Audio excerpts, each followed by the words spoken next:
Even the tiniest connection must disembowel in the absolute oneness, which excludes not one iota from itself. This truth must remain before the eyes of the human during everyday work, if his deeds and behavior and his thoughts are to be free from selfishness and in harmony with universal events. Life is a spiritual teaching for the spirit. The correct behavior of the family, and the administration of the countries and society, forms a part of the universal determination which has equipped the totality of the being with severe impartial laws. The human lives because the creation exists, and his life must be as balanced and perfect as the creation itself is balanced and perfect. The human lives in creation's being. It breathes and is suspended in him. The lack of the spiritual, because of its value to life, or the requirement of a practical life philosophy and life psychology of the current time, is manifoldly responsible for the crisis in the life of people, and in their concerns. Already for a long time the human, abused with the name modern, has undertaken great striving to find peace and freedom, but until now, all his efforts have fruitlessly blown away and escaped.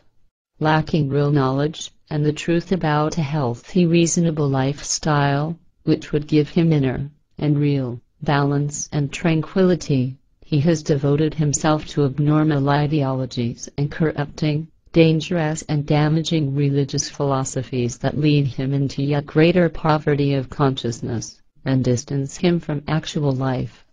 The natural human understanding indeed defends itself against the pressing into the square of required truth of the cycle of unsuitable, unreal religious dogmas, that quite especially would be brought to flourishing existence through the new time of the Aquarius era, by new religious fanatics and deceivers.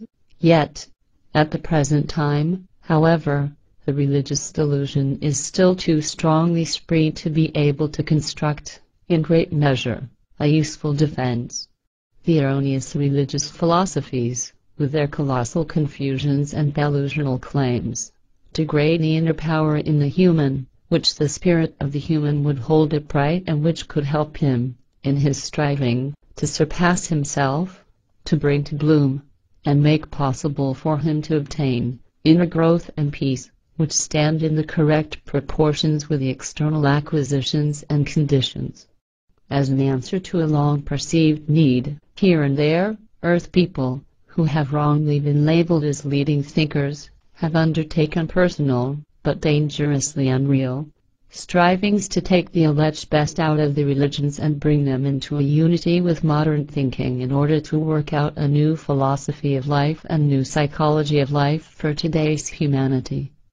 Yet these alleged, and unreal, thinkers do not notice that they thereby, once again, increase the religious delusion, out of ignorance of the fact that they themselves are very badly imprisoned in unreal religions, and, subsequently, may only think corresponding to them, and behave in unreal ways, unreal, delusionally believing, murderous and poor in consciousness.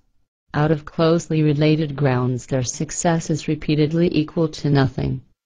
Yet the human of the new time, the human of the Aquarius era, now stands opposite an easily solvable problem, because if he now lays the foundation stone of the truth, then he obtains a completely new structure of philosophical and psychological values for a happy, free and peaceful spiritual life in the future.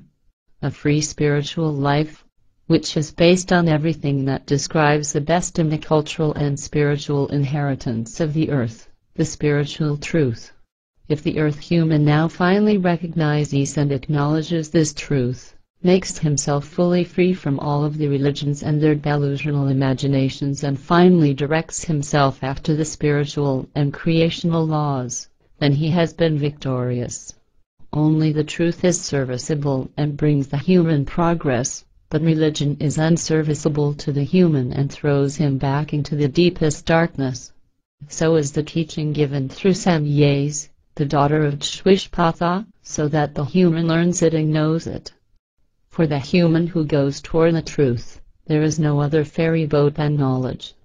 And for the human who goes toward knowledge, There is no other ferry boat than the truth. This is the truth of the instruction, taught neither hard nor soft, nor sharp. Therewith the untruth in the human would be conquered by the truth, given in the name of creation, so that it be praised and honored for all time. Praise be creation in love and truth. Kanon 52. In the name of creation, the wise, the righteous. Praise be to creation, in which there is allness. And it speaks to the prophet about God and creation, and that the human understands the truth and knows the difference between God and creation. Thus may the word be directed to the human of earth. In the name of creation, the wise, the righteous, in that he knows the truth and his path of life then adapts. The gods of earth were human beings. They came from the depths of the universe, from foreign systems, galaxies and worlds. They elevated themselves on the earth and lawfully above the humans, named themselves God, the Creator. They created sects and religions, in that the earth human may be addicted and faithful to them.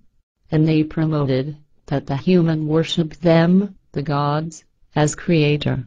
Thus the human of earth may be enslaved and be dependent on the gods for all time. And each god created a separate religion and set himself as creator above the humans, who faithfully became slaves to him.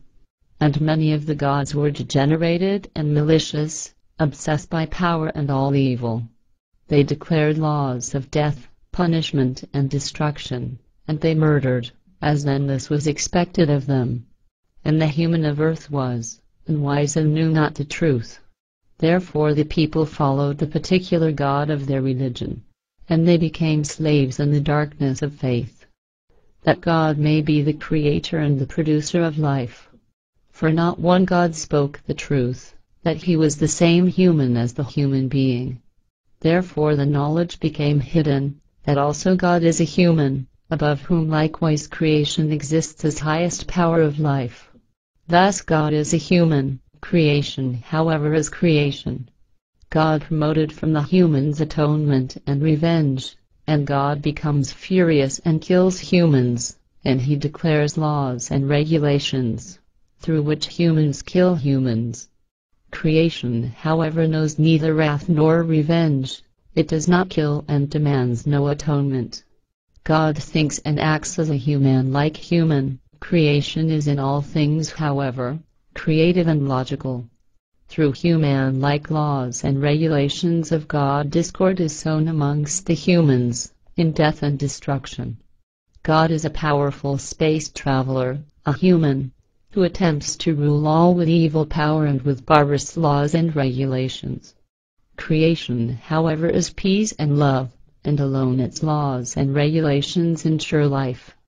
Creation promotes neither revenge nor repayment, but only evolution regarding its laws and regulations. Love and truth alone are able to change the world to the better. Creation determines that the human does not kill and should not lead wars. God, the human however, induces killing and war, revenge and repayment. Creation intends freedom and knowledge. God however orders discord and faith. Creation is wise and a complete constant wonder.